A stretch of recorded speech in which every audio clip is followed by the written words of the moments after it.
Tonight, Dr. Plague reads, It Took Our Socks. Enjoy.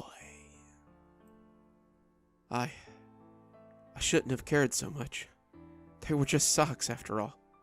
But it was becoming such a problem.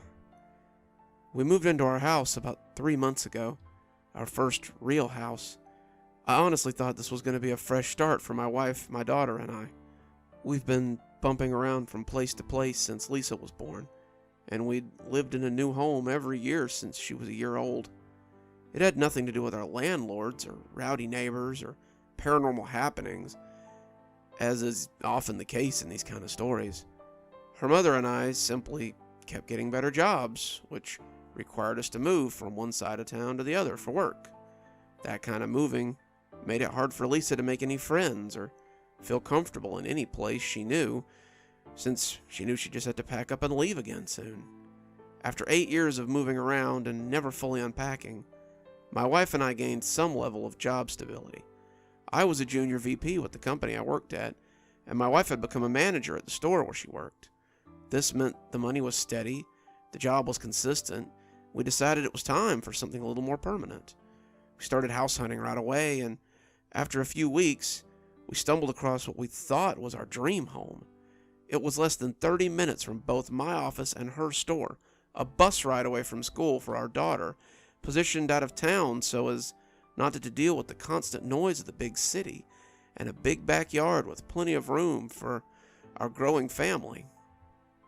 As I look back on it now, I never would have expected what came next. We'd been in the house for less than a week when I first started noticing the socks were missing. Honey, have you seen my black dress socks? I was standing in the laundry room, looking into the dryer like I expected my missing sock to just appear out of thin air. My wife walked onto our back porch to see what I was talking about, her bathrobe replaced with a work uniform. I should have left for work 10 minutes ago. I would miss my carpool at this rate. But there I stood with one sock on and one bare foot. I had searched under, around, and on top of the dryer for the missing sock, and had finally started looking into the empty dryer like an utter fool. My wife said she hadn't seen it, but wondered if I'd seen the fluffy pink socks she liked to wear to work. I'm missing the left one, she said good-naturedly, but I could tell she wasn't pleased about it. We both shrugged it off at the time. We had just moved in, and there were still boxes to unpack. We figured our socks had just gotten lost in the shuffle. As the first month went on, however, and the boxes slowly became less and less, we found it off-putting that we hadn't seen any of our missing socks. Quite the contrary. I was now missing 12 socks out of 15 pairs that I owned. This wasn't such a huge deal for me. I owned 15 pairs of business dress socks that went with my suits, and I could easily match them together. My wife, on the other hand, was fuming because she was missing some of the cute socks she liked to wear to work. Not just our socks. Lisa's socks were missing too. Not to mention that Lisa hadn't been sleeping well since we moved into the new house. Since the first night, she'd been woken up in the wee hours of the morning by a strange noise outside her window. She never saw what made the noise. It never poked a grisly mop over the windowsill to scare her, but she said it sounded like fingernails scratching along the side of the house. I went and looked too, and there were definitely scratch marks on the bricks outside her window. They were going up towards the kitchen and maybe towards the laundry room. I put it off at the time and made a note to trim the tree branches the next time I was doing yard work. We had quite a few large oaks in the backyard, and their branches did hang pretty low to the ground. Other than the socks and the noise, Lisa loved her new house. She had friends over to play in the big backyard and had a huge room for all her toys and games, a bathroom all to herself. She would always follow every puffy-eyed morning up with, "But I still love the house, Dad. Please don't make us move," no matter how many times I assured her that this was our house now and we weren't going anywhere. Sitting in the bedroom now with all of them clustered around me, I don't know if I still feel that way or not. About a month ago, the activity started to escalate. It was the holiday rush for the company I worked for. October, November, and December are big advertising months. I was working later than usual these days to meet my deadline. I had been dozing at my desk, and I jumped one evening as the phone rang, not even realize what time it was. I looked at the clock and gasped when I realized it was almost 8:30. That would be Maggie, I thought, calling to make sure I was okay.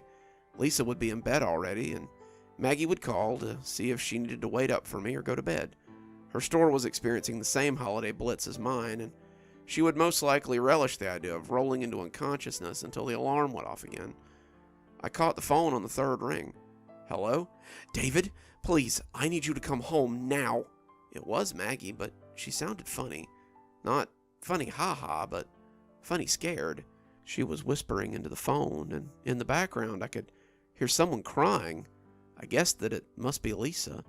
The two were likely in the bedroom, the farthest room in the house from anything, with the door locked and the windows drawn. Maggie, what's going on? There's something on the back porch, she whispered. Something big. David, I need you to come home. I think it might be a prowler. Okay, Maggie, I'm on my way. You two just sit tight, okay? I had already grabbed my briefcase and my coat and was heading out the door. I made the 23-minute drive in 10 minutes, and I was lucky I didn't see a single police officer. As I pulled into the front yard, I popped the trunk and took out one of the golf clubs I'd had in there since my last golfing trip. It was a big old sturdy driver, and I felt sure that it would be a force to be reckoned with, unless the prowler had a gun, of course. I moved around the side of the house, keeping my back against the wall as I went. And when I got to the back porch, I listened for the sound of something moving around. I'd put a heavy deadbolt on the door leading from the house to the back porch, and I was pretty confident that it was still on. As I listened, I heard something, and I tensed as I cranked my senses up to 11.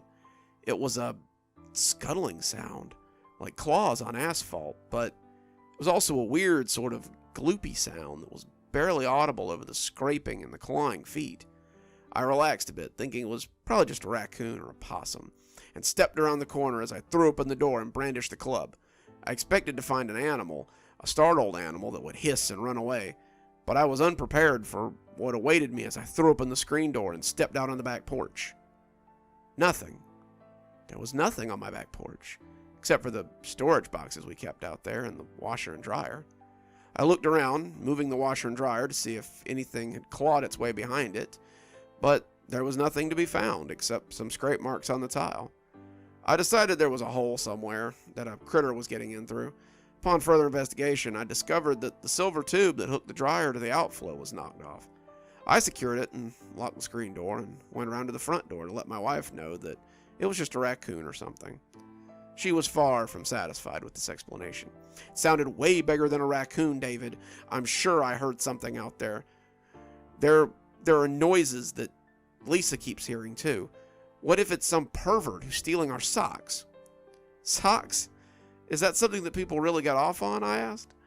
She wasn't amused. I'm serious, David. I want you to do something about this. So I did. I called a contractor and had him come look at the back porch. He couldn't find any way that something could be coming in, but he said he'd pest seal all the exit holes and suggested that I call a pest control company to put out some repellent and keep the critters away. I thought maybe this would stop the problem, but it only seemed to escalate it. Socks began missing at an alarming rate. 3 pairs in one night, 4 pairs in one night. By the end of the month, we'd be through 4 packs of dress socks. Maggie was putting a lot of pressure on me to solve this problem. I was getting angry. My work was beginning to suffer for lack of sleep and lack of focus. 2 days ago, I finally had enough. When I came home to find my sleep-deprived wife dozing on the back porch, all her laundry done during the day now, and having to sit with it to keep it safe, I knew something had to give. I took a week off work, citing stress at home and a need for rest. I staked out the back porch. I had purchased a jumbo-sized packing box, big enough for me to sit in and stake out the back porch to catch whatever was doing this. I was no longer convinced it was a critter, and the fact that everything was reset back the way I had left it in the morning told me it was a devious individual with a lot of experience at this particular pastime. I set up the box and put some snacks, some water bottles, and a gun that I had bought just for the occasion in one corner. I made myself comfortable, as comfortable as you can in a huge box, I guess, and settled in for the night with my phone out and my energy shots close at hand. I must have fallen asleep, because when I woke up, It was to the sound of scrabbly claws again. I peeked out from the box, expecting to see an animal or maybe a weird little man with a sack and a mask like in the manga I had read as a kid. But I did not expect to find what I found out there. My cell phone light shook as the creature came into focus. It was amorphous, like an oozing potato, with 6 long human-like arms coming out of its body. Each arm ended in a hand, and each hand ended in a finger. And each of the 6 fingers each had a little hand that were tipped with long, dirty nails. This was the sound I'd been hearing. The creature scuttling along on its long, dirty nails as it clicked across the back porch. It didn't see me right away. It had its head in the dryer. When it came out, I could see a smooth and bloated head with no neck and a snarl of long, greasy black hair that looked like a wig. It held one of my daughter's socks in a 7th and 8th pair of hands. As it looked at it through watery black eyes, it reached into its body with the other hand and pulled out something. It pulled out what looked like a baby. It looked like an amorphous potato baby that squalled in a soft little gloopy way and waved feebly with its 8 stumpy arms. The creature took the sock and stretched the neck of it out before it placed the squalling thing inside it. The baby stopped glooping at once, making some watery burbles as the creature slid it back into its flesh. And as the creature turned to go, it finally caught sight of me. I saw it scamper towards the back of the dryer, somehow condensing itself to slip in and out again. As it pushed itself into that pipe, it finally saw my flashlight, and I saw the skinned back, 2 large jaws that dominated the front of its face. It looked like a weird Halloween mask, the ones that are a little too uncanny. It opened its mouth and made a sound like an angry river rushing up to swallow me. I shot it then. I rattled off 3 panic shots before I could stop myself, and it stopped in its tracks and looked startled. I don't know if I hit it. I don't even know if my bullets could kill it, but I was so scared at that moment that I did the only thing my lizard brain determined was the right course of action. I ran. I flipped out of the box and ran, slamming the door behind me and throwing the bolt as something large and angry thundered against the other side. My wife was there then, pale and unsure, wanting to know what had happened. I turned her around and grabbed Lisa as she came sleepily up the hall. I pulled them all in the direction of the bedroom and locked the door behind us, pushing the chest of drawers in front of it. The police have come and gone now. I called 911 before I started writing this, but they couldn't find anything on the back porch. The officers figured that maybe a bear wandered up or something. They're supposed to be hibernating, but it happens sometimes. Their only real question was how it had gotten out without dropping a single drop of blood after being shot. The back porch is a disaster. It certainly wasn't worried about keeping a low profile this time. The police gave me the number to animal control and told me to call in the morning so they could have a look for the wounded bear. I'm not calling animal control, though. In the morning, we're going to pack up everything dear to us and just get the hell out of here. If that thing can fit through the hole in the laundry room, I have no idea how small it can squeeze. Since the police left, I can hear something outside the windows. I can hear those dirty fingernails as they scrape along the brick walls of the house. Could it squeeze through the crack under the front door? Could it come in through a sewer pipe? My family drifted off into a shallow sleep, but I'm sitting here on the bed, gun by my knee, just listening for the sounds. It stopped scraping its claws about 5 minutes ago. I don't know if that should be comforting or not. I wish I'd just let it keep the socks.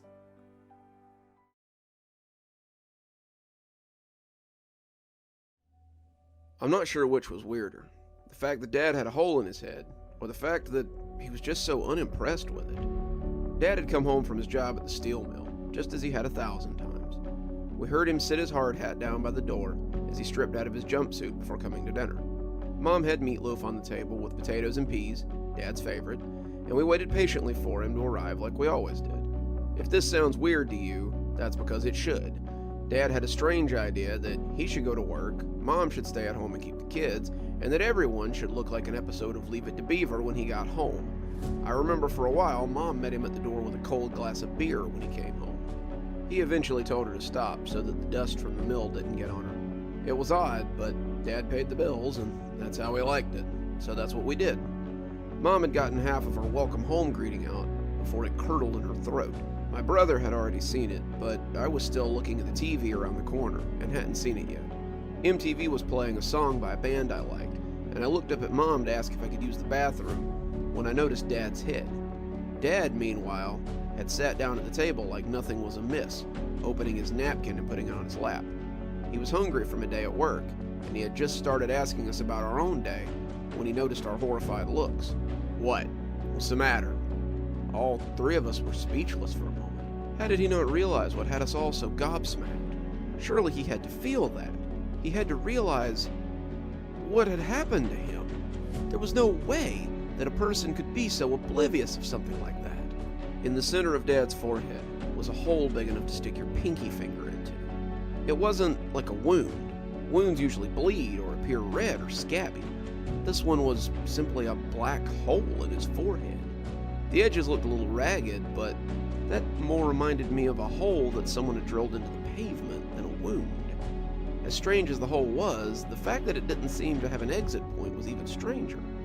"Honey," Mom asked, trying to be diplomatic about the situation, Did something happen at work today?" "No," Dad said, looking at her speculatively. "Well, Stubbins was changing the no-slip grating on the walkways, but that's really not that weird, I guess." Are you sure nothing odd happened today?" she asked, trying to tiptoe around the matter so she didn't upset him. Sometimes Dad could have a temper, and none of us wanted to see it. "I guess, maybe," he seemed to think about it. "There was this guy I bumped into on the sidewalk.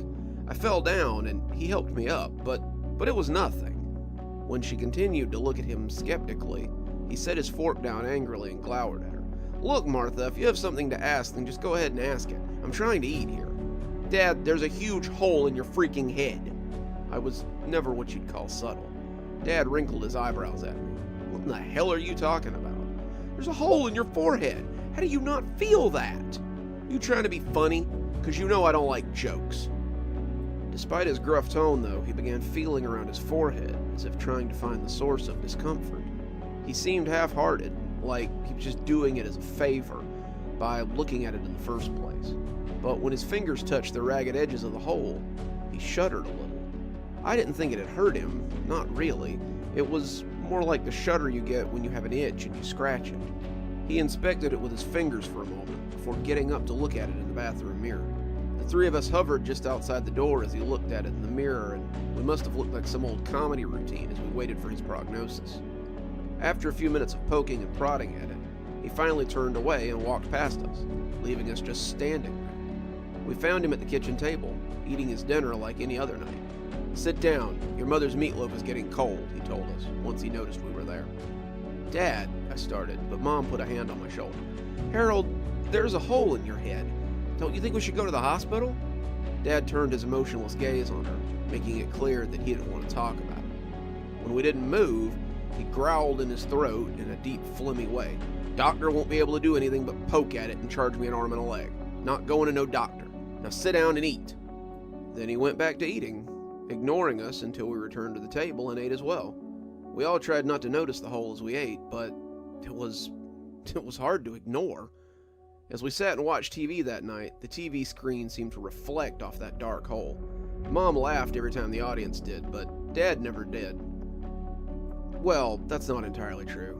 Dad did this thing when he found something funny. 1 part chuckle and 9 parts phlegmy rumble. When I was a kid, I had asked Mom once why Dad never laughed or smiled, and she told me that he laughed often and smiled daily. "It's just hard to tell with your father. He's not quite as obvious about it as the rest of us are." After that, I started paying more attention to Dad, and I'd come to the point where I could pick up on the subtle twitches at the corner of his mouth, the gravelly rumble when he chuckled, the minute crinkling at the edges of his beetle-black eyes. They helped me tell when my dad was in a good mood, and when he felt less like hitting and more like patting, when you could ask him for a favor, when it was best to leave him alone. It was a talent my younger brother never learned, and it was a mistake that often earned him a cuff upside the back of the head when he tried to hit Dad up for money. Dad was enjoying the byplay tonight as Raymond bemoaned everything from his mother to his job, but my mind was still firmly fastened on the hole.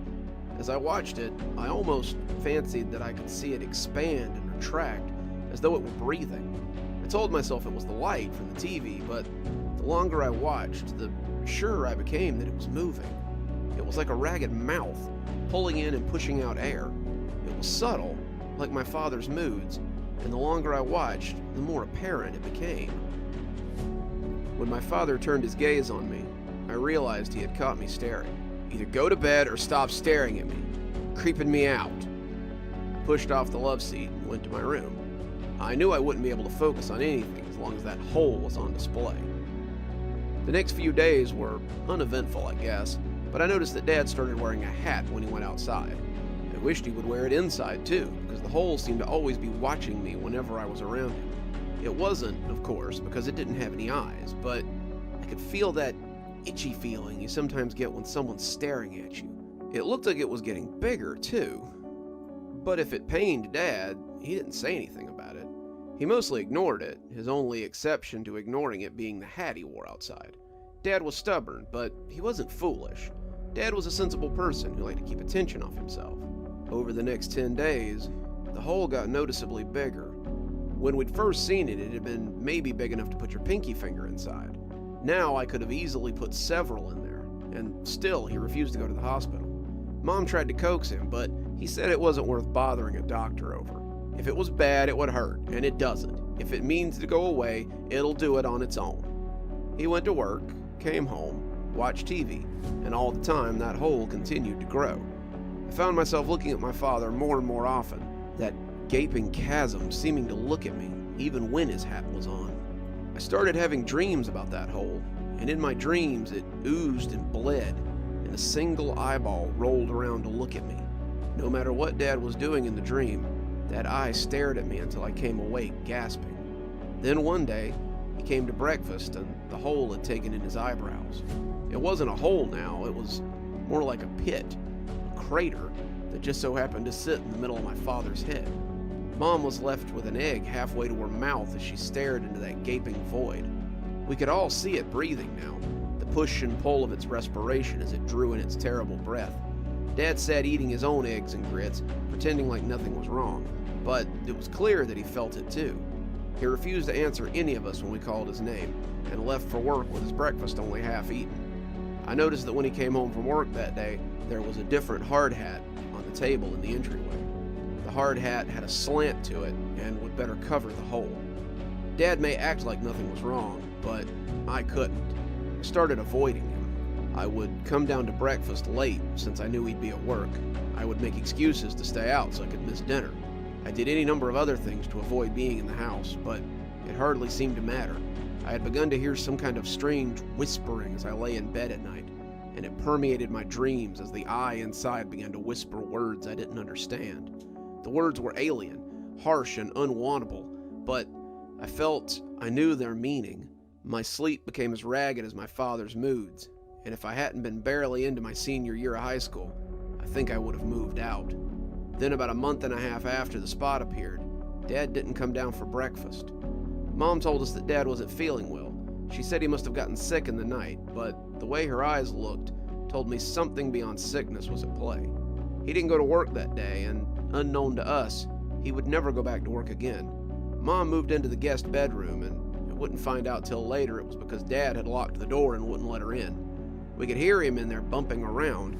Mom would leave food in the hallway, but we never saw him take it. This went on until one morning when I forgot my notebook upstairs.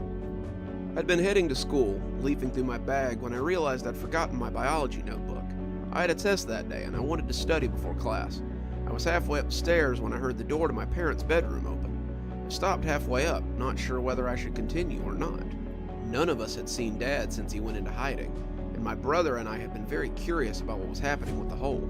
I put my fingers on the carpet and scrambled slowly up the stairs, peeking over the edge of the stairs as I heard the scrape of silverware being bumped. I could see my father's back, clad in a bathrobe and knee socks, as he bent over for the day's breakfast tray that my mom had left for him. He seemed to be having trouble grabbing it, and his hands threatened to knock over the juice that she had set beside the bowl of oatmeal. Then he stood up, and I had to put my hand over my mouth as he came into view. The top of his head looked like nothing so much as one of those cartoon holes they used to trap each other. It was a swirling black vortex that looked a mile deep, and as he turned to go back into the room, I could see the hole was like some kind of optical illusion. It was exactly as deep on the other side as it was on the back.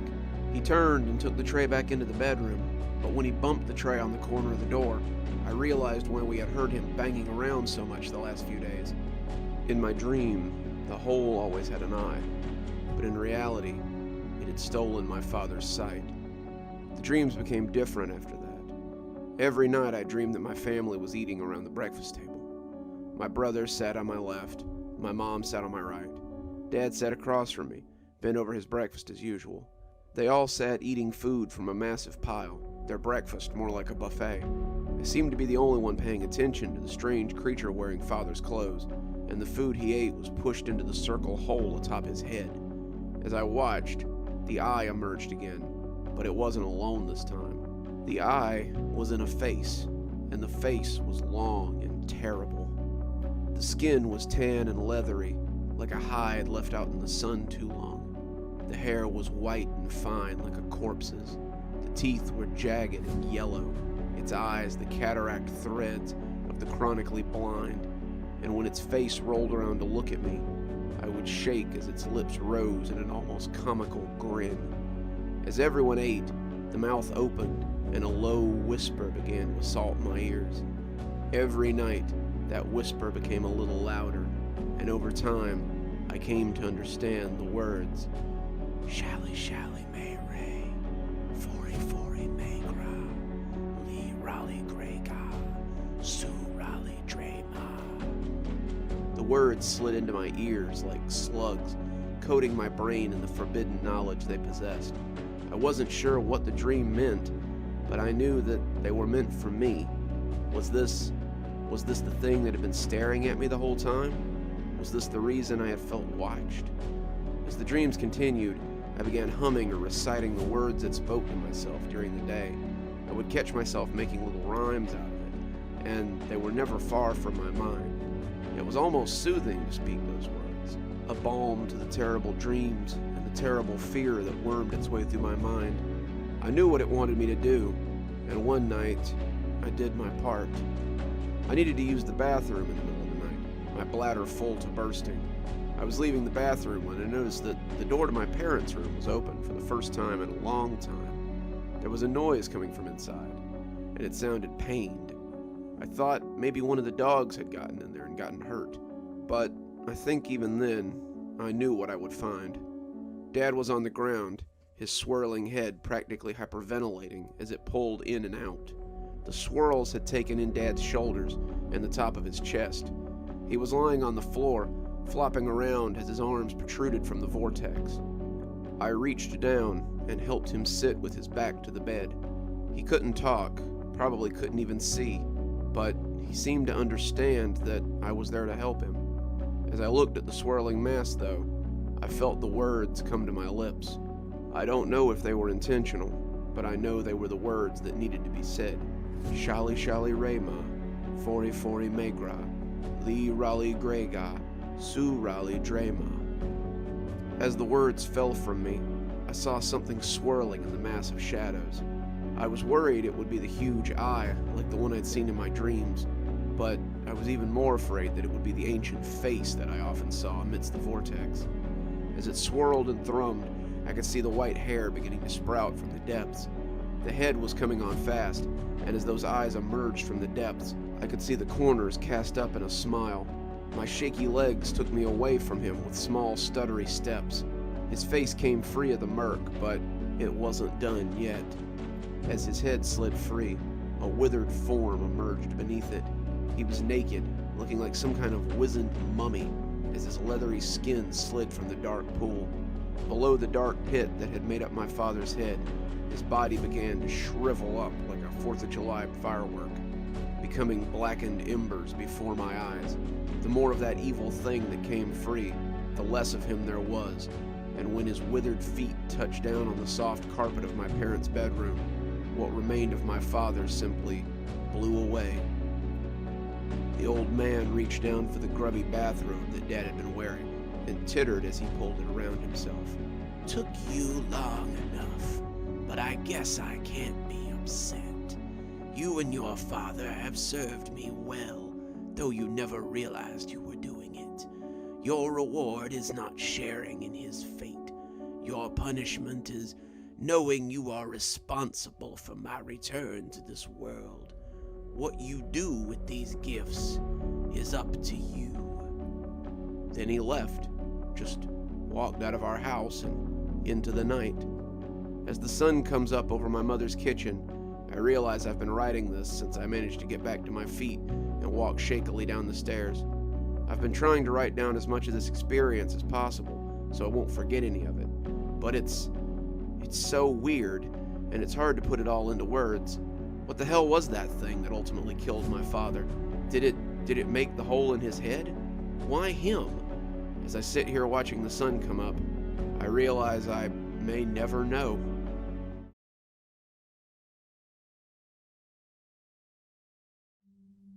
And so, we commit Malcolm Tyler to the earth, ashes to ashes, dust to dust. The dirt hit the top of the child-sized coffin as it slid into its final resting place. John just sat there, surrounded by family and friends, yet utterly alone. Malcolm had been 10, on the cusp of the age of reason. As John looked at the picture of his departed son, he could swear it was one of his own baby pictures. Malcolm had loved baseball, superheroes, Star Wars, and old video games. He had clung to his father's passions, and the two had always been close. As he watched the coffin slip into the earth, John felt the tears slide down his face. They were naked and unashamed. The seat next to him was empty. His wife, Claire, was still in the hospital after the accident that had taken their son. The doctor had told him that she would likely recover, but she might never walk again. They had told him this as though it were a spectacular consolation prize. Your son will never play in the majors or even see the Star Wars movie he was looking forward to, but you can rest assured that your now crippled wife will be home as soon as we're done milking your insurance for all it's worth. He sat there and accepted the pats, the condolences, the meaningless words that fell on him like daggers. His son was gone. These people were telling him how sorry they were for his loss. They didn't know loss.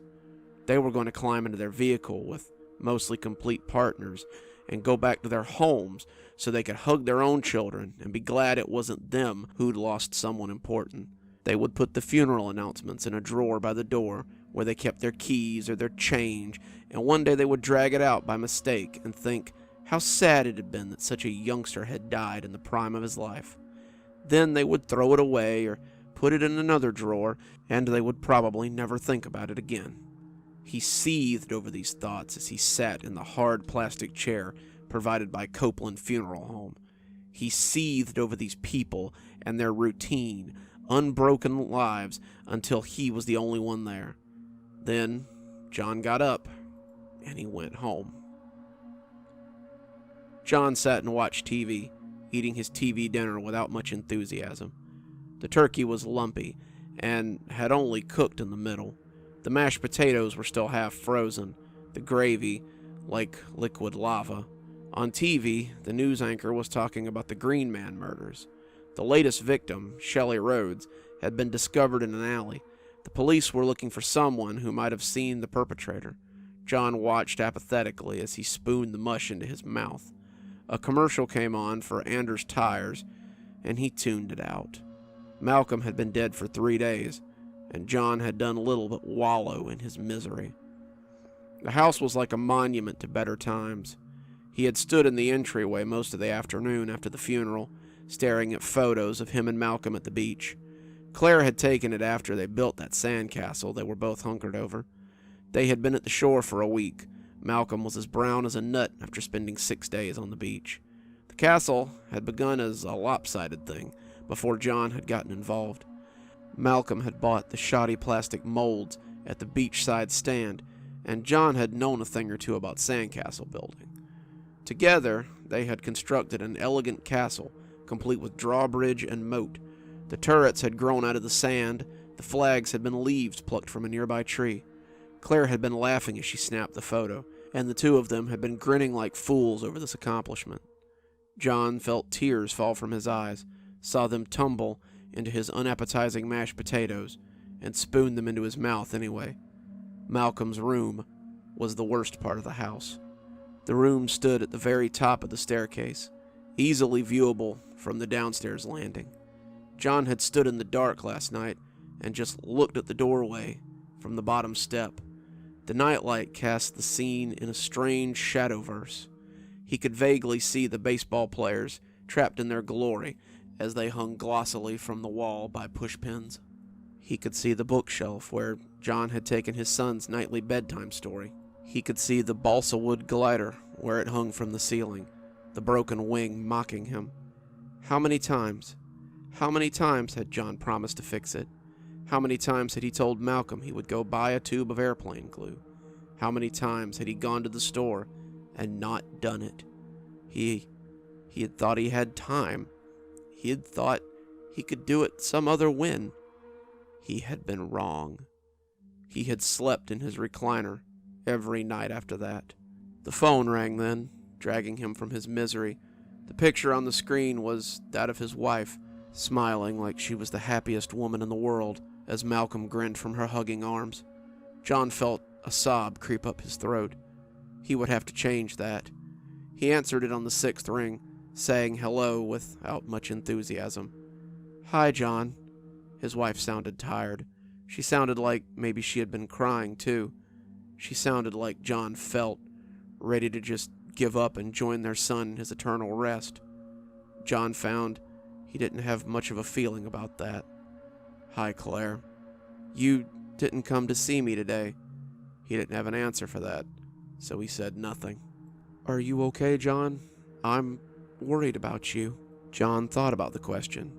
He was not, he decided, okay, but if he told his wife this, she would worry. He hadn't come to see her today for that reason. Not for the reason that he suspected that she suspected, which was that he blamed her for his son's death. He no more blamed Claire than he blamed the car she had totaled when a semi-truck, driven by a man who was asleep at the wheel, had crushed their car against the guardrail. He didn't blame her for that. It was an event outside her control. He didn't come to see her because she would look at him and know that something was deeply wrong with him.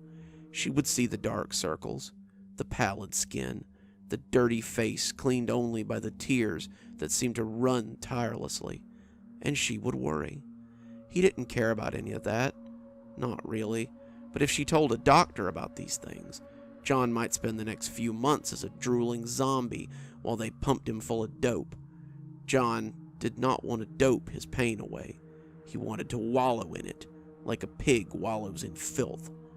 "John, are you mad at me?" He could hear the tears on the verge of bursting. "No, Kay, I'm just tired," he said, using her pet name. "I haven't slept well since..." His own tears slid out again, pale tracks of moisture that always seemed on the verge of falling. "Since the funeral. I wanted to be there for you, and for him, but I know," he lied. John knew very little that he was confident of these days. "I just wanted to make sure you were okay, John. I wish I were there to help you through this. I wish you were here to help me through this." She was crying now. He could almost hear her tears as they slid against the phone. He stared at the TV like a husk, incapable of feeling empathy for his sobbing wife. "I know, but someone has to pay the bills. Now more than ever." "That was a crock," said a voice in his brain. John had no more been to work than he had been upstairs. Mr. Beadle had given him bereavement, and he had taken it without a fight. He had done little more than sit morosely and fulfill his body's needs when they clawed against his consciousness. Feed the machine, empty the tank, sleep, rinse, repeat. It was all becoming very tedious. You sound tired. I'll let you get to sleep. Will I see you tomorrow?" "Yeah," he said, lying again. "I'll swing by after work and see how you're doing." "I'd like that. I miss you, John. I love you." "I love you too, Kay." The lies came easily. He hung up the phone and continued to wallow. "Are you happy?" asked the man on the TV. He was a tall fellow, sleek black hair, thin mustache that looked oily. He was wearing a butcher's apron over a white shirt and smiling into the camera like he could see through John's TV. It was a little unsettling. John kept watching, figuring the commercial would be over soon. "Feeling empty? Perhaps seeking something you've lost?" John shoveled more food into his mouth, but felt his eyes locked on the greasy salesman. "Here at Bright Farm, we pride ourselves on helping those who are lost come back into the light. Whatever you're seeking, you can be sure that we have it here at Bright Farm. Our counselors are here 24/7 to..." John lifted the remote, a job that seemed harder than it should have, and flipped over to the next channel. "Make sure the light does not escape you in your time of need." What in the hell? It was the same commercial.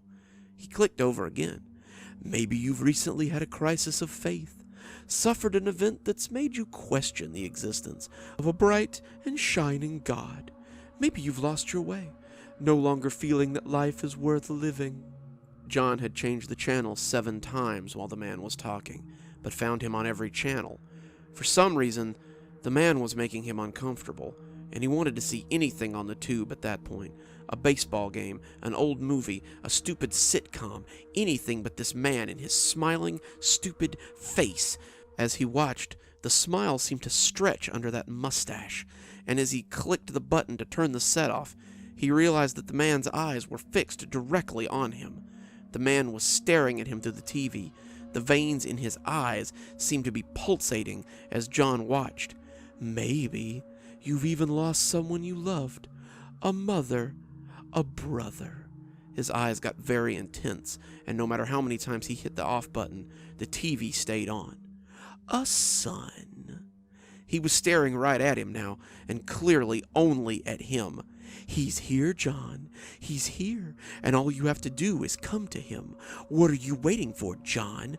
Why are you just sitting there, John? He misses you, John."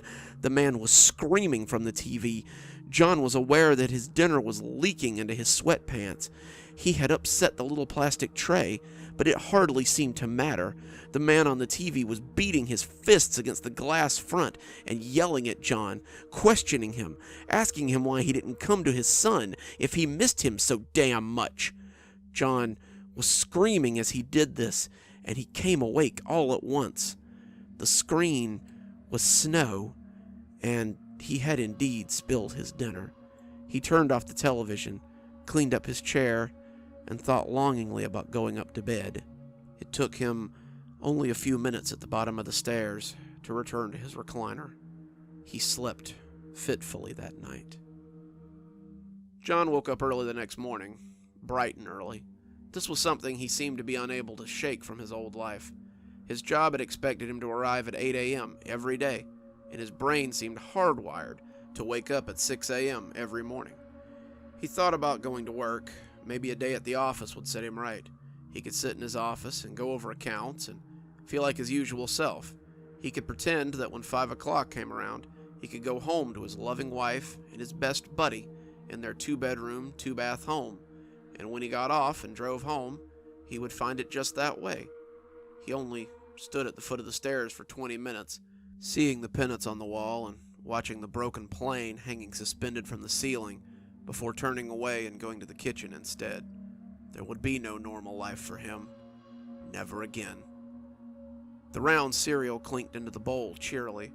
The box declared it was Space Acers, and it was Malcolm's favorite cereal.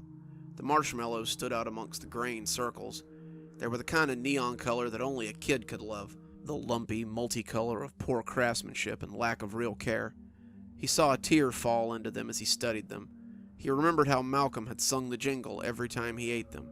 He remembered how Malcolm could name all 7 different marshmallow shapes, remembering when he'd gotten so excited over that Captain Acer's decoder ring that he'd found in the box last year.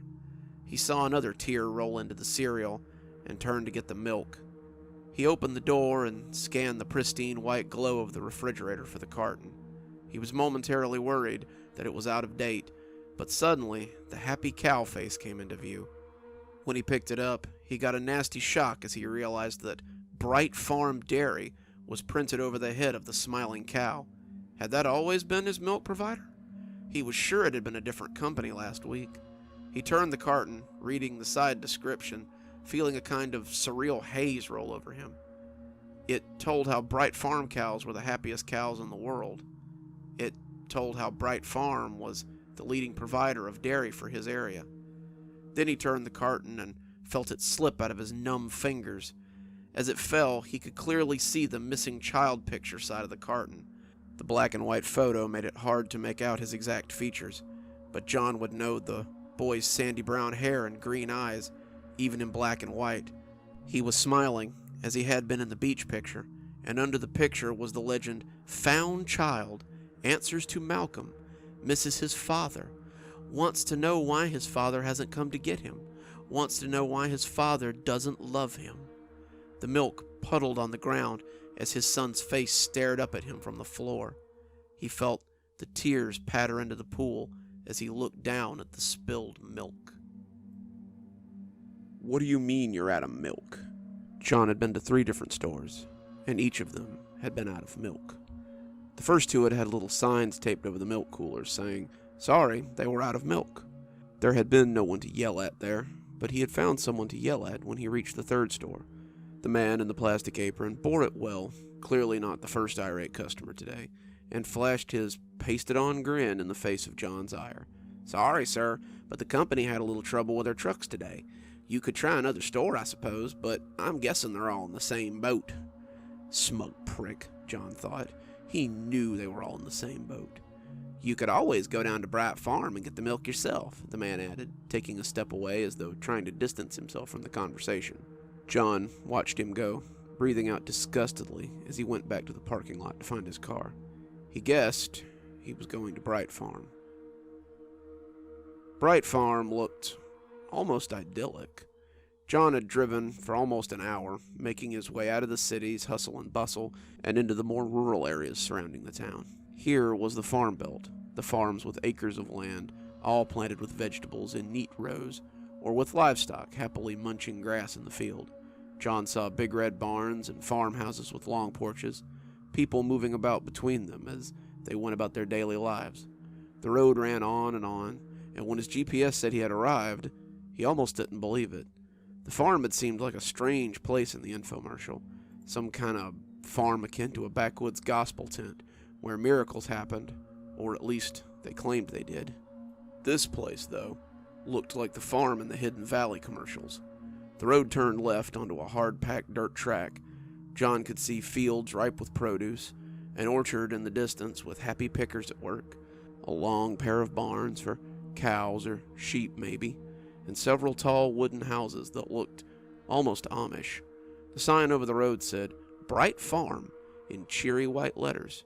The place seemed downright peaceful, downright wholesome. John turned his car down the road and drove towards the cluster of buildings. There were 8 two-story buildings of dark brown wood, with heavy windows that looked down from them. To John, they looked like disapproving eyes. Among them, as though surrounded, was a squat little building with a long porch complete with rockers. A sign hung across the roof declaring it to be the General Store. John thought it was as good a place as any for some information, so he mounted the steps and went inside. The bell tinkled overhead merrily. The inside was a packed but orderly arrangement of everything one might need for frontier life at the turn of the century.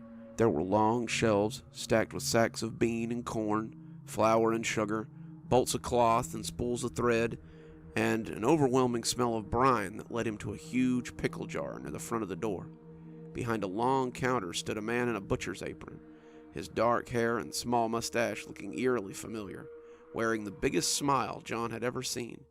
He stared intently at John, and the attention made John's skin crawl. "Good morning, stranger. Are you here for the milk?" I guess so," John said. The man cocked his big smiling head and said, "Pardon me for saying so, sir, but you don't really seem too sure." I seem to be drawn here for some reason lately. I see your commercials and your products, and they seem to be calling me here." The man cocked his head to the other side, then snapped his fingers loudly. "I thought you looked familiar. You're John, right?" John jumped a little.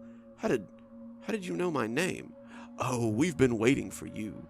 We've been keeping something extraordinary for you. It's in the barn. Come on." The shopkeeper went off into the room behind the counter, beckoning John as he left. John felt drawn to follow him, but as he stepped, he contemplated. Was he really going to just follow the stranger into the back of his store? These people clearly wanted him here for some reason. Why give them what they wanted? Unless they might actually have. "Coming?" called a voice from the back. John was around the counter before he could stop himself. He followed the man into the back of the store, a shadowy mountain of creaking shelves. But to his surprise, the man in the apron was already standing by an open back door. He led him out into the bright dooryard and pointed to a long cowshed he had seen before. If he had thought it looked too big from the road, now it seemed to stretch off towards the field for far too long. It wasn't just the length either. The shed looked odd somehow. It looked like the kind of place that held secrets best left unfounded, like a freak show tent or the back room of a snake handler's revival. John hesitated as the man took a step towards the sheds, not wanting to know what lay inside. The man looked back cheerily. "Don't you want to see what we have for you? He's been waiting for so long." "Who?" John asked, but the man was already walking towards the shed, and John had to step quickly to catch up. The shed door creaked open ominously as the shopkeeper slid it to the side. He reached inside and fumbled against the wall with a loud snap, signaling the lights to life. They clicked on rapidly, lighting overhead fluorescence snapping on in a quick pattern that lit the small wooden berth in the long cowshed. As they stepped inside, the man walked briskly, and John tried to follow as his curious eyes also tried to take in what lay inside of each berth. Most were people, confused and naked as they sat in the straw, but some were full of objects or money or precious items. The worst was the shadowy stall that held things with red eyes and furtive breaths. They huddled in the darkness and looked at him as he went past. Their eyes held no recognizable emotion except hate. After a minute of quick walking, they came to a stop. The man extended his hand towards a closed stall. "This is it. Hurry up. He's waiting for you." John was a few steps behind him, the berth next to this one holding a smashed-up Mercedes. When he heard the man speak, his voice echoing in this strangely quiet place, John shivered a little. He didn't want to disturb the things here, many of which were rather disturbing on their own. John didn't want to know what might happen if they suddenly decided to leave their stalls and come out where they could get at him. As he came up to the gate of the berth in question, he could see a small, naked boy of about 10 sitting on the floor, his knees hugged up to his chest. A head of sandy blonde hair was visible between his knees, and John felt his breath stick in his chest. The hair was soft, baby fine, and looked recently washed. It sat artlessly on top of his small head, just as Malcolm's always had. John felt the tears slide down his face as he remembered how it had poked out underneath his baseball cap when he pulled it down to get it out of his face. Then the boy looked up with those 2 green eyes, and John saw Malcolm smile at him from the straw-strewn floor. "Daddy?" the boy asked, as though he didn't quite dare believe it. It was too much. John felt his knees unhinge, and suddenly he was falling into darkness as the naked boy rose from the floor and came to peek at him through the stall door. The last thing he saw before he blacked out were those 2 green eyes as they bore into him. He came awake with those eyes staring at him. Someone had put him in a bed. The sheets were soft and luxurious, but the blankets were like sandpaper as he lay atop them. The boy perched on his chest was digging into him painfully, and as he woke up, the boy smiled and crawled to snuggle under the blanket. He wrapped his small arms around him and noticed the uncomfortable fabric not at all. John felt the comfortable press of his son's as he lay beside him. How many days had he woken up just like this? Malcolm pressed between him and his wife as they slept together, his warm comfort against John's back as he warmed in between them. John wrapped his own arms around him and breathed in the scent of fabric softener, off-brand shampoo his wife bought for them, and the warm grass that always seemed to hang around his son. John opened his eyes. He expected to wake up in his own bed, the dream evaporating around him, but Malcolm was still there. The door opened then. The man from behind the counter walked in, his hard boots knocking on the wooden floor, and he smiled his too wide smile at John. "You're awake," he stated. John sat up and put a protective arm around his son. The boy was dressed in a pair of overalls, a blue shirt beneath, but John saw that he was still wearing the clothes he had arrived in. The room was Spartan, a bed and an end table being their only real elements, and as the smiling man towered over them, John began to feel self-conscious. He slid out of bed, Malcolm still clinging to him, and faced the man. "How is it that you came to have my son?" The man shrugged. "The farm knows what people want. It knows what people need. One day I was sweeping up, and he was just sitting there. He looked up with those big green eyes and asked where his daddy was, and I just knew that sooner or later you'd come looking for him." John ruffled the boy's hair. "I'm glad I did. It seems like everything lately was trying to bring me here." "Are you hungry?" the smiling man asked suddenly. "Margaret is just about to have lunch ready, and she'd be tickled pink if you'd join us." John looked down at Malcolm's two green eyes and smiled. "Sure, why not?" They spent the rest of the day together. After lunch, Thomas took them down to feed day-old bread to the ducks in the little pond. Thomas, the smiling man, had finally introduced himself. As he and his wife, a smiling plump woman of middle age, had fed them from their table, John couldn't take his eyes off of Malcolm.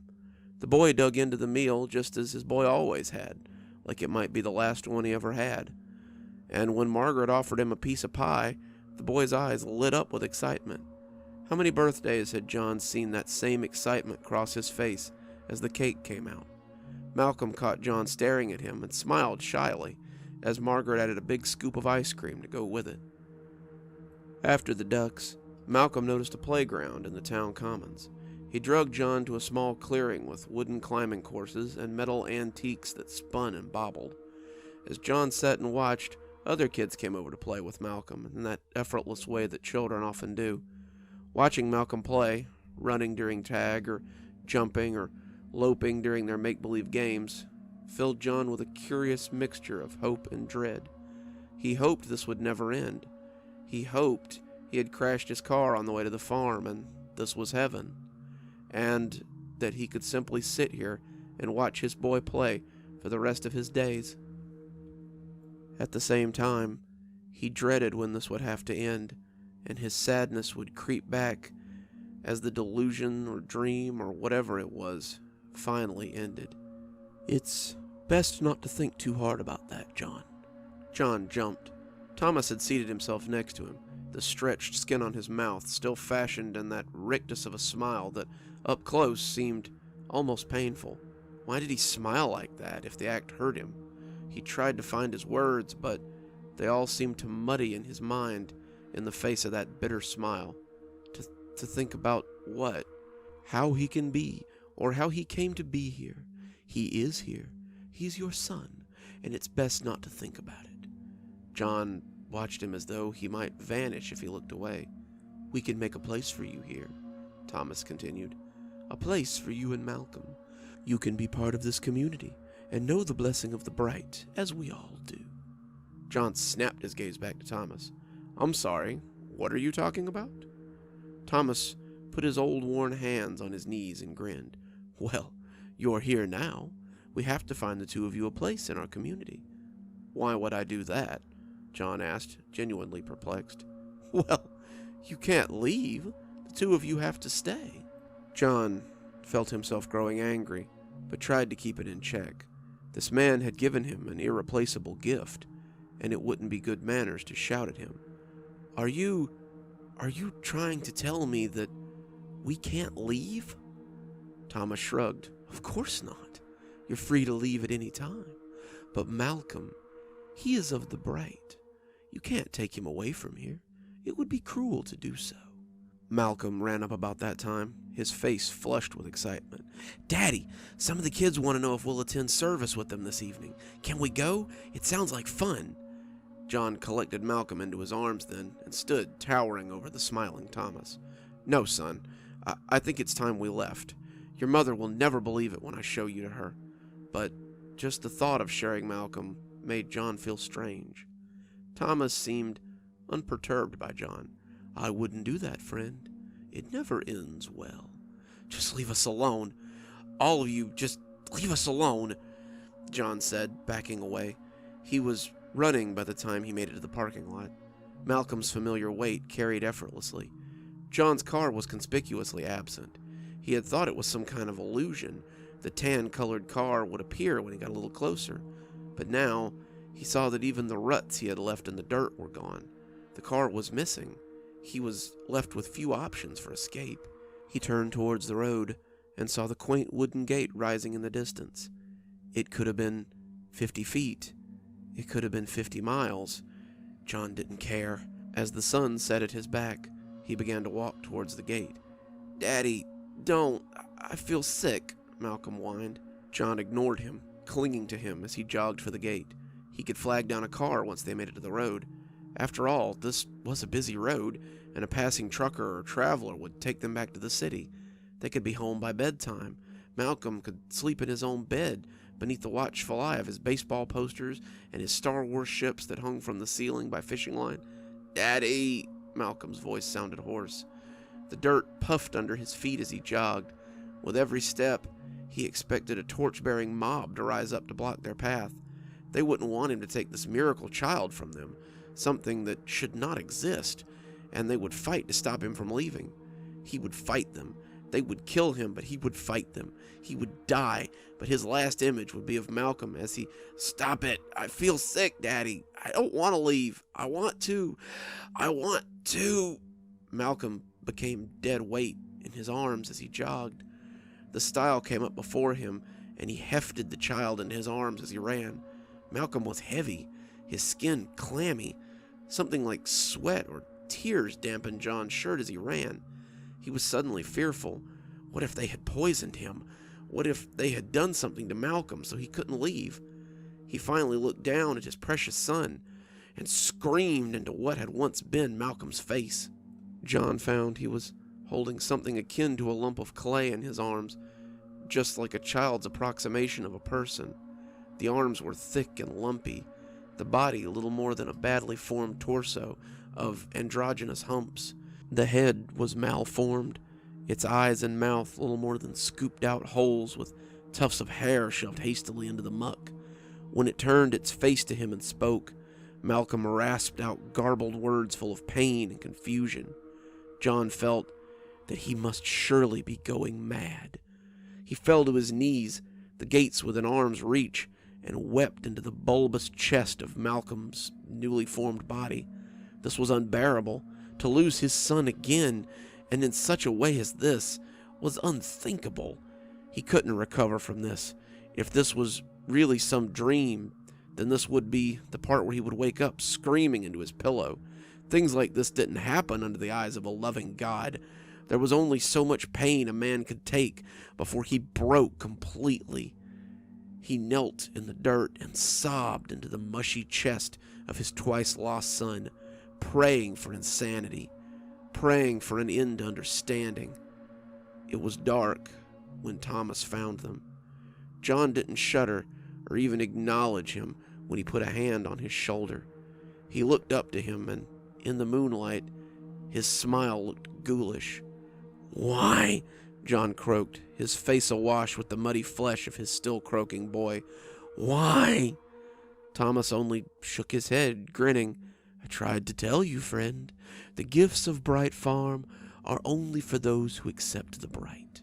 The miracles experienced here are not for the outside world. If you want to stay with Malcolm, then you must stay near the bright." John turned back to the odd boy thing.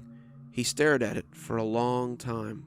"If I accept this bright, my son will be returned to me?" "As he was before," Thomas assured. John looked away, and in the moonlight, his martyr's mask was ghastly with the mush of his son's chest. "Show me." Thomas took him by the hand. He led John towards the chapel that lay beyond the cowshed. Inside, a sun seemed to shine only for those within. As they approached, John could feel it baking him and felt the warmth fill him. He felt his fear, his anger, his sadness, and all his doubt burned from him. Someone by the wooden door took the boy shape from him, and at that moment he barely noticed. He had discovered something new, something old. As the doors were opened and the baking bright shone over him, he felt his lips pulled into a painful smile. The bright was all he ever needed, the thing he wanted but never knew. He was burned anew by the bright, and it was good. The van pulled up in the dirt parking lot of the little community. The ramp came down, and the sandy-haired woman rolled her wheelchair onto the metal slab. As it descended, she began looking at the gawking faces that had gathered to see her descent. She had used a wheelchair since the accident, but she refused to let it stop her. Even if she had to crawl, she wouldn't have allowed it to stop her from finding John. For 6 months, she'd recovered in the hospital alone. For 6 months, he had ignored her phone calls. When the bank had called to let her know that her mortgage hadn't been paid in 6 months, she was worried. When the police called her to tell her her husband's car had been found abandoned on the stretch of road leading up to this place, she was terrified. When her friend Lisa had seen him at the farmer's market, selling quilts and homegrown vegetables, she was furious. He had abandoned their old life to find himself in the country, it seemed, leaving her in the ICU to fight for her life and worry about him as he slid into silence. She meant to find him and make him answer for his absence. The wheels of the chair didn't much care for the dirt path that led up to the 2-story houses that seemed to be the living quarters of this little community. The man on the phone had told her that John lived in the house closest to the playground, and as she rolled towards that playground, she felt her arms grow stiff and non-compliant. She sat in the dirt road and gawked at the perfect, sandy-haired boy that was now standing atop the play structure and laughing with the other overall-clad children. Malcolm. It was Malcolm. He looked at her then, and she saw recognition dawn on his face. He jumped from the structure, landing in that way that seems the providence of only children and drunks, and ran to her with guileless joy. He buried his face against her chest, rubbing his soft hair against her, and fixed her with those deep green eyes that had enchanted her since birth. It was him, in the flesh, and as he hugged her, she could no more summon the strength to hug him back than she could have summoned the strength to strangle him to death. "Mommy! Mommy! I missed you!" She saw a man rise from the bench, and through his tangled beard, she could see it was John. He was smiling, his face a rictus of pleasured pain. His mouth smiled, but as she saw his eyes, she felt a stab of pain rip through her heart. His eyes were pinched, screaming, and as he approached, he seemed to be begging her to run. He bent to hug her, melding against his son easily as the two embraced her like some lost relation who had come back again. How is this possible, John? He smiled at her with that painful grin. "Come to the barn, Claire. All things can be found if you're willing to see the light."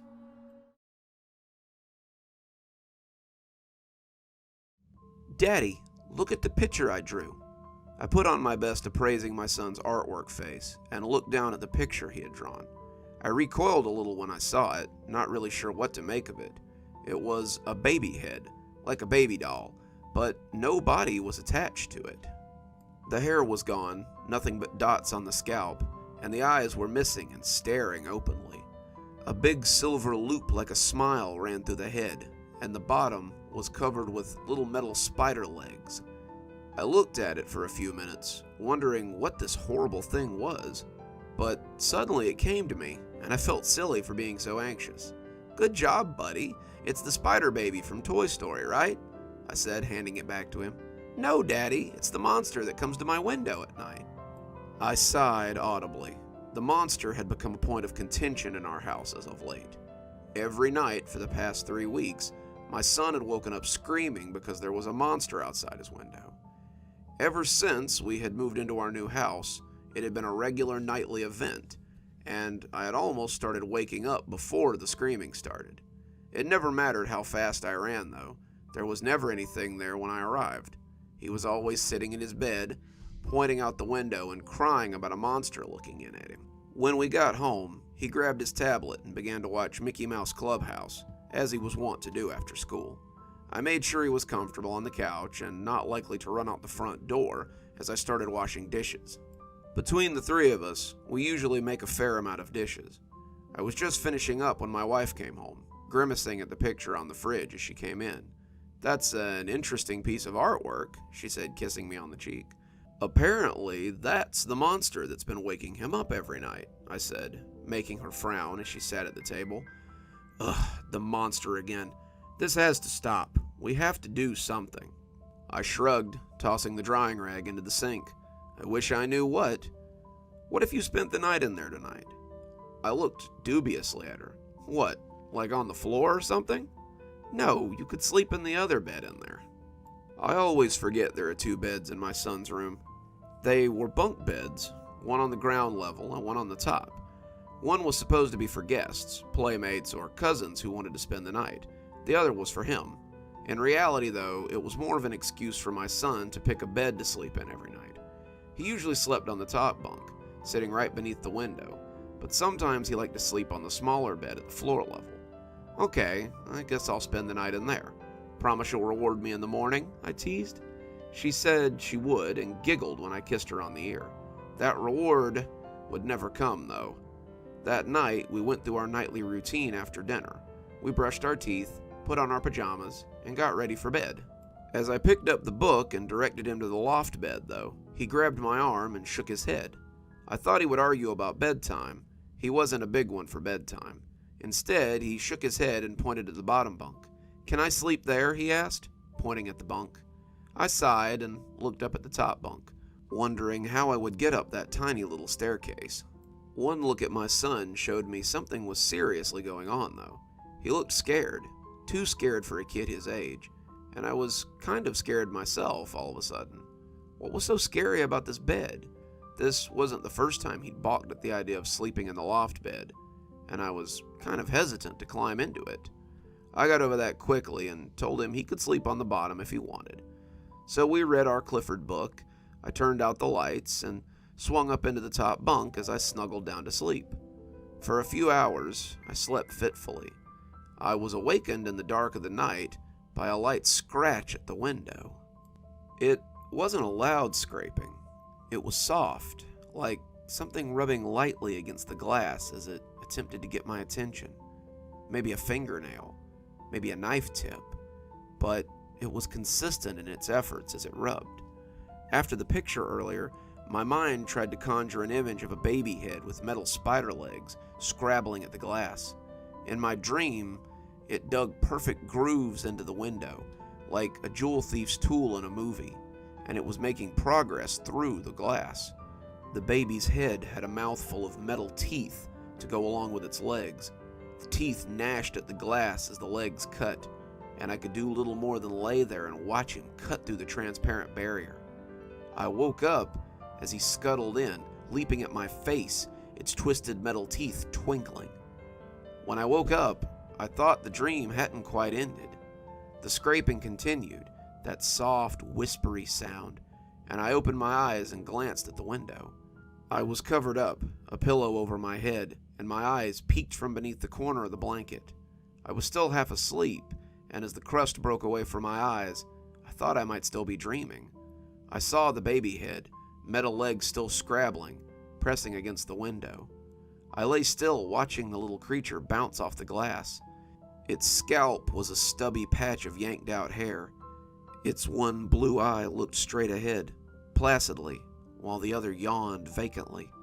The metal legs were bumping and rubbing, making scratching sounds against the glass. They didn't seem as dexterous as they had in my dream. The monster thing seemed like a Halloween decoration, something blown by the wind as it swung from a post, and as I watched it shake and spasm, I noticed the ring from the picture. That thick metal hoop ran through the head and connected it to a thick chain. I followed the chain, and the outline of a person began to come into view. He was framed perfectly against the privacy bushes in front of the window, his clothes blending seamlessly. He was tall, 6 feet at least, and his body was large and looked strong beneath his sweater. His face was doughy and pockmarked as it pressed against the window glass, his tongue wet and forming bubbles as it slid over the filthy glass. His flesh was pressed against the window as he looked into the shadowy room, his eyes searching for something. Thankfully, my son probably never saw him and had only ever seen the strange baby head necklace. If he had seen this strange face pressed against the window, he would have likely never slept in his bed again. The man's eyes found mine suddenly, his crazed look sobering a little as he realized I was not my son. We locked eyes, and I'm ashamed to say I did not deliver some piercing look that scared him away. In my dazed and fearful state, I was just as scared as my son was every night before he started screaming. We stared at each other for a count of 5 before he broke and ran off into the night. The police just left, taking a complete statement and checking the bushes for evidence. My son is asleep in my bed, my wife having wrapped him in her protective arms. I'm sitting on the edge of the bed and setting this to words while it's still fresh. Tomorrow I'm going to the hardware store. I'll be coming back with wood to board up the window. I don't care if this weirdo ever comes back or not. Before I let my son spend another night in that room, I will make sure no one ever peeks through that window again.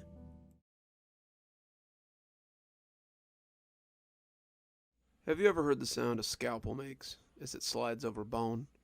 If you haven't, it's a little like a knife scraping over a hollow rock. The bone isn't as solid as you might think, not as solid as the blade at least, and the sound has an eerie quality to it. The more I reflect on the sound, the more it reminds me of nails on a chalkboard or sidewalk chalk that kids drag over pavement. It's a weird noise that sets your hair on edge, makes you grit your teeth against the intrusive grinding. I've had a lot of time to think about that sound in the years following my wife's death. That was the sound that woke me up that night. It had been a long week. The department had been reeling over a series of brutal murders, and this was the first night I'd gotten to sleep in my own bed. I had been crashing in the break room, sleeping in my car, living one cup of coffee at a time, while we tried to catch this sadistic son of a bitch. I know many cops in the same situation, but as most of us are locals, the desire to see this guy brought to justice was palpable. The killer had been sticking to a specific area. My area, actually. He was killing with no pattern, no particular demographic, but he seemed to be sticking to victims in this particular part of town. They were low to middle income families, people who couldn't just afford to up and leave because a crazy killer was on the loose, no matter how heinous the crimes were. And the crimes were particularly heinous. 7 different victims, none of them having anything in common, had been found with their faces skinned down to the bone and removed. The whole face. It was as though someone had cut the face off, skinned it to the skull, and took it with them when they left. Nothing was ever taken from the apartments. No messages were left. The killer never lingered after doing their strange deed. We called him a killer, but the victims were usually still alive when he left. They died from blood loss afterwards, sometimes living for hours, lying there as they watched their life leak away and screamed wetly. The last one was a store owner, well liked in the community too. The one before that was an 80-year-old grandmother. Before that it was a 19-year-old girl who was popular with the boys in the neighborhood. A bike messenger, a beat cop, an aspiring actress, a high school student who was once a beauty queen. None of these people had even known each other. There was no connection between them except for where they lived, and no one could find a single person that any of them knew in common. The only connection seemed to be that they were all well liked. I had been sent home that night, Captain telling me that I looked like crap and I needed to sleep in a real bed. My wife had been waiting for me. Captain Weems may have called her before I left, and the night had been a good one. She had saved me some dinner, roast, potatoes, things I liked, and we had cuddled on the couch as we watched something on Netflix. As tired as I was, I remember feeling warm just the same as I spent the night with her. When she looked up at me, her head pillowed in my lap, I remember thinking I was the luckiest guy in the world. When I fell asleep after a rather heated session of lovemaking, I found myself looking forward to the next day, hoping that we could catch this guy and get rid of some of the fear that was hanging around like a cloud. When I came awake, it was because of the scraping noise. Some nights, I wish I had just stayed asleep. I lay awake for a few seconds, listening to the scraping sound and wondering what it could be. It was such an alien noise, like a nail dragged across a window. There was an underlying sound as well, a low, muffled sound, like someone having a bad dream. I rolled on my side, thinking my wife was having a nightmare or something, and wanting to comfort her. She was prone to nightmares. Her childhood had been less than ideal, and I wanted to wrap her in my reassuring arms. I found myself unable to move, though. My whole body was heavy, my muscles unresponsive, and all I could do was lie there and listen to her soft groans and husky moans. I was trying to move, but this was different than the usual sleep paralysis somehow. This felt like being out of my body, unable to control it. Then my eyes tracked to the mirror that sat atop my wife's vanity, and I felt a scream hang in my throat like a piece of meat. I was choking on the scream as my mind tried to process what I was seeing. It was a dream. It had to be. Things like this didn't exist in the real world. This was a nightmare. Maybe I was even the one making these noises that I was hearing. This simply couldn't be happening.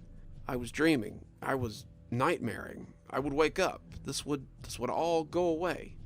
The longer it went on, though, the more I concluded that it had to be happening. The thing reflected in the mirror was nearly 7 feet tall. It crouched in the bedroom, leaning over my wife, as it slid one long finger over her face. Its head was large, like a big gray baby doll head, with the face covered by a grotesque mask that looked plastered on. There was a spread of red around the mask's corners, and it looked stretched and frayed as it lay pancaked across the creature's face. The creature's body was gray, long and disproportionately slim, on a pair of spindly legs that disappeared below the corner of the bed. What interested me most, however, were the long gray arms that ended in pointy fingers. Fingers he was currently sliding over my wife's face. He was tracing that long finger along the same track, again and again, and I could just see a trickle of blood sliding down one of her cheeks as I watched helplessly. I could see a trench working its way through the skin, the blood beginning to run more freely as he went. His eyes, his overly expressive blue eyes, followed the finger's path as he worked, and I tried with all I had to break out of whatever held me. The too big head looked up from its work, and I realized I was shaking a bit as I watched him. His hand stretched out, impossibly long, and one of those claws came to rest in my ear.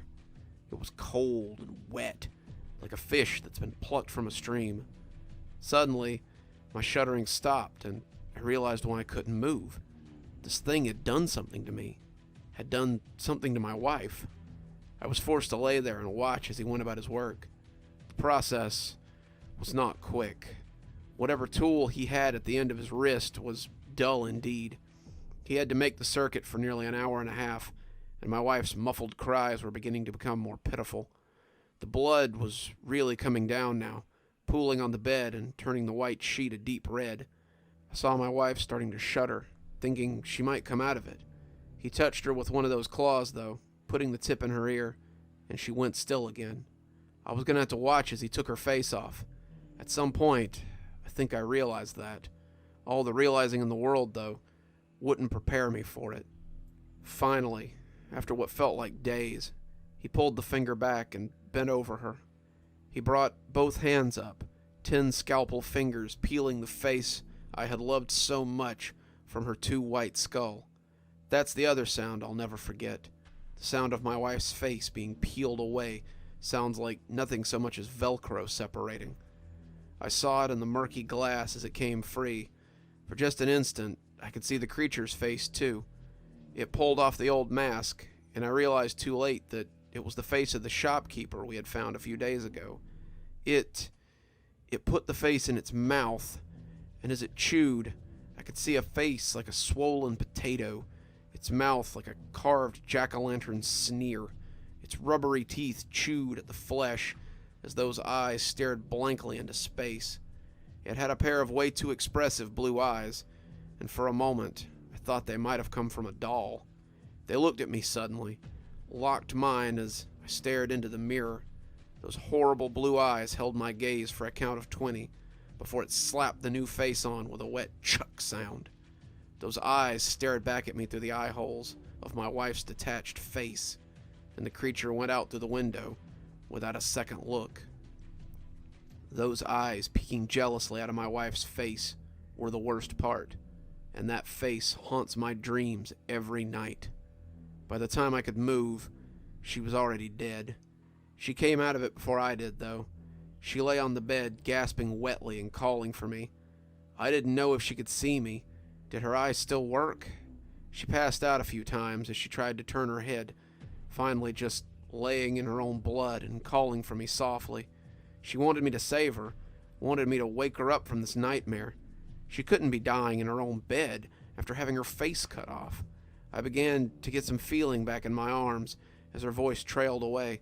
I could flex my fingers, but my arms didn't seem to want to work until after she had already slipped off. The light had begun to peek in by that time, and I fell out of bed as I scrambled for the phone. I told them everything. I told them about the creature. I told them about its long claws. I told them about the paralyzing dread. I told them how it had taken my wife's face and left out the window. Their response was to send me to a therapist, to give me time to grieve, to have me work with a hypnotherapist, to try to decide if I had actually seen something. I quickly learned that they didn't want to believe what I had seen. They wanted to believe that I had created this monster from my trauma. They wanted me to believe it too, but I wouldn't. I suffered through the bereavement period. I went to the therapists and told them what they wanted to hear.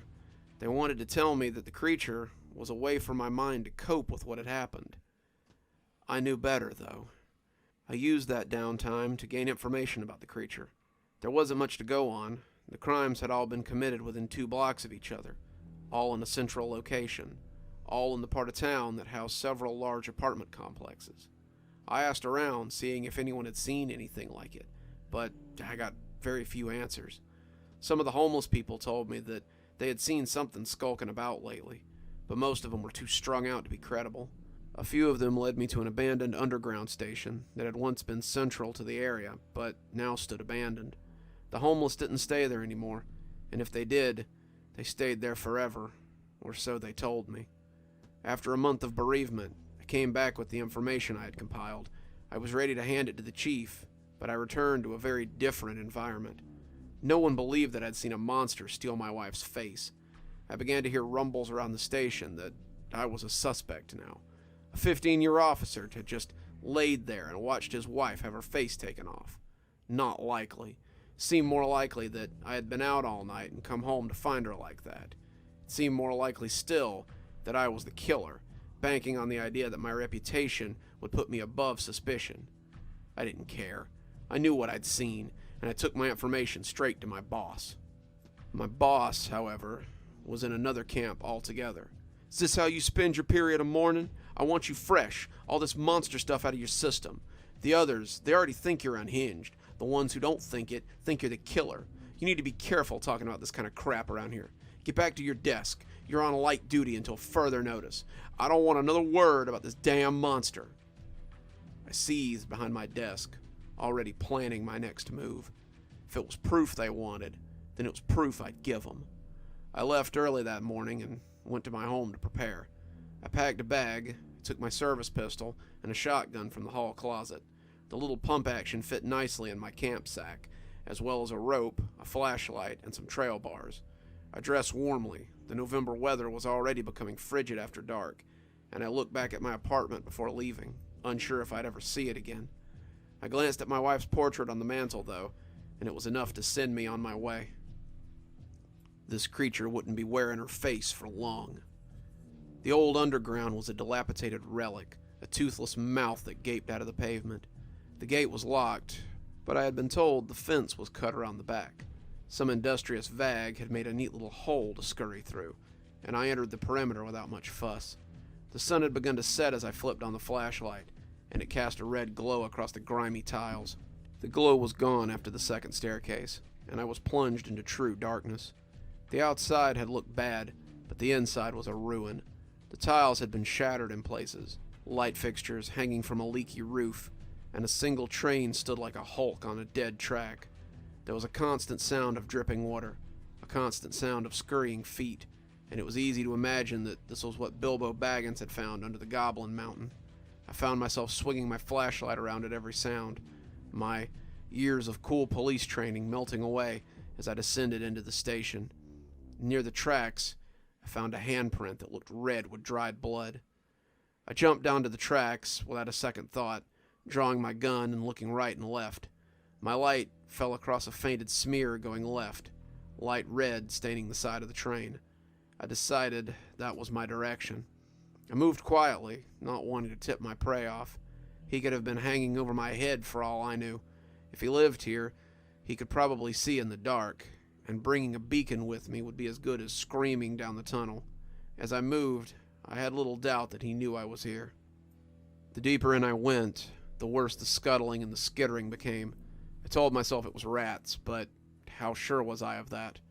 How sure was I that the scrabbling I heard wasn't the sound of those sharp fingers scraping across the ceiling? How sure was I that that scrabbling was the sound of those equally long toes, toes that I had never seen, gripping the pavement and moving his body along in a quiet scuttle? As I took another corner, I could swear that something big moved just out of my flashlight beam. I held it there for a count of 20 before turning away and continuing down the tunnel. The blood smears were all gone now, but I felt drawn deeper in as I took turns at random. It was almost as if I could hear my wife's voice calling me, and I had little doubt that he knew I was there now. I had even less doubt when he fell on my back, slamming my head down on the floor and sending my gun spinning out of my hand. I blacked out, and when I came to, I really wished I had died. I was laid across a metal bench somewhere deep in the tunnel. An eerie light lit the space, some kind of plant life maybe, and I found that I was paralyzed again. That was when my wife's face, a face made terrible by those two expressive eyes, loomed over me, and I'd have cringed away if I'd been able to move at all. It studied me, maybe it even recognized me, but its regard was terrible, as it came from a face I had loved so much. Her face was decomposed, rotting away as it clung to the creature's skull, and I felt something goopy fall onto my cheek as he leaned close to inspect me. I had only thought it couldn't get any worse. That was when he pressed that finger to the cleft in my chin. He began to circle, the claw digging against my skin as he slid the nail around and around and around my face. It didn't hurt at first. At first, it was little more than a discomfort, and I began to wonder how long he had been carving at my wife before I woke up. I stared at him, and he stared back, those baby blue eyes boring into me. His eyes were mesmerizing, terrifying, as they held unwaveringly still. As the minutes stretched into hours, I began to feel my face heating up.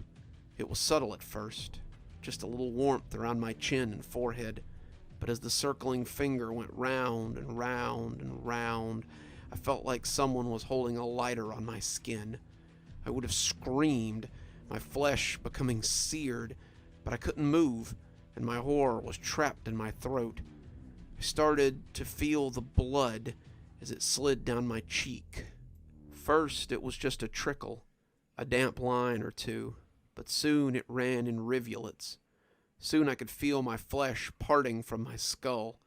Soon I could feel that sizzling heat as it cut my skin, and I felt as though I might pass out. I had to. I must black out from this shock. There was no way that everyone was awake as he cut their living face from their body.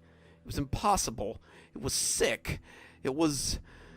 He pulled the finger back suddenly, and I realized with real horror what was about to happen. All 10 fingers gripped my flesh, and I tried to pull away. Maybe I could still make it to a hospital. They could fix me. They could make this right. There was no way he was going to take my face. This wasn't how it was supposed to go. It wasn't supposed to...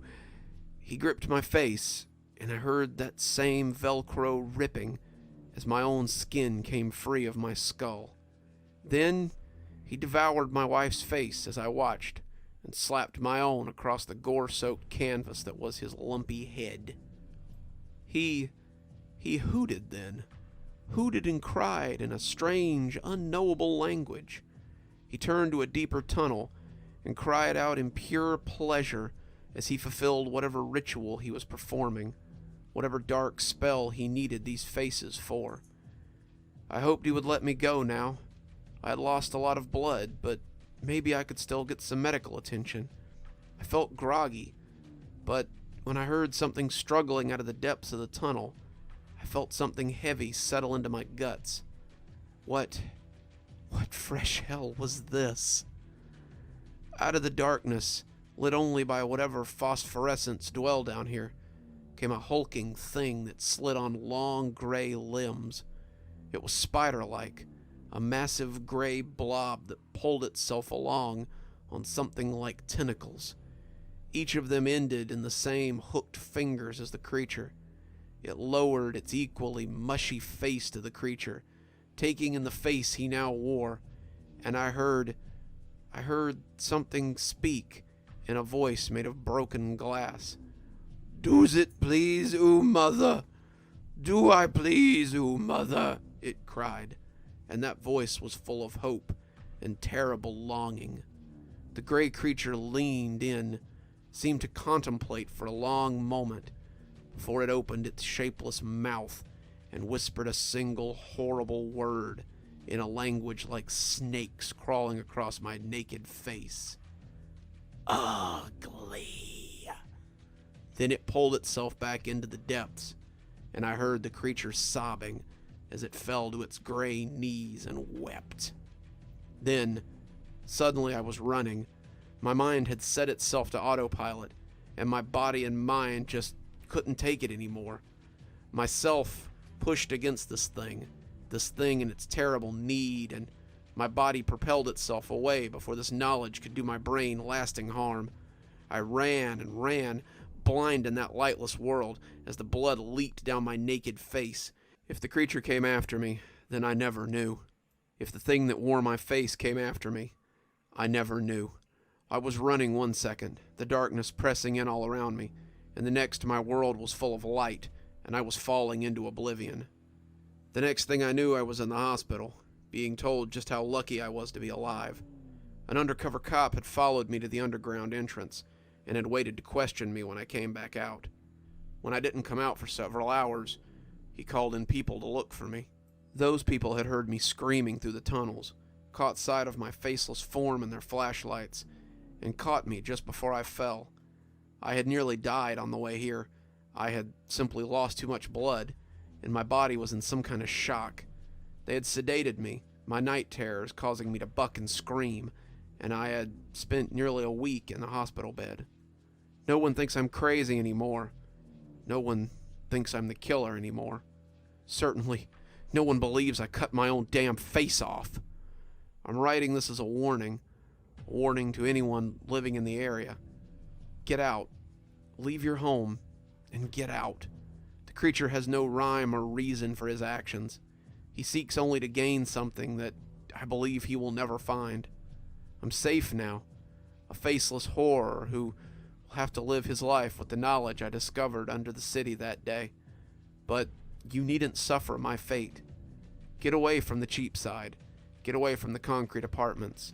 Get as far from the city as you can, lest you be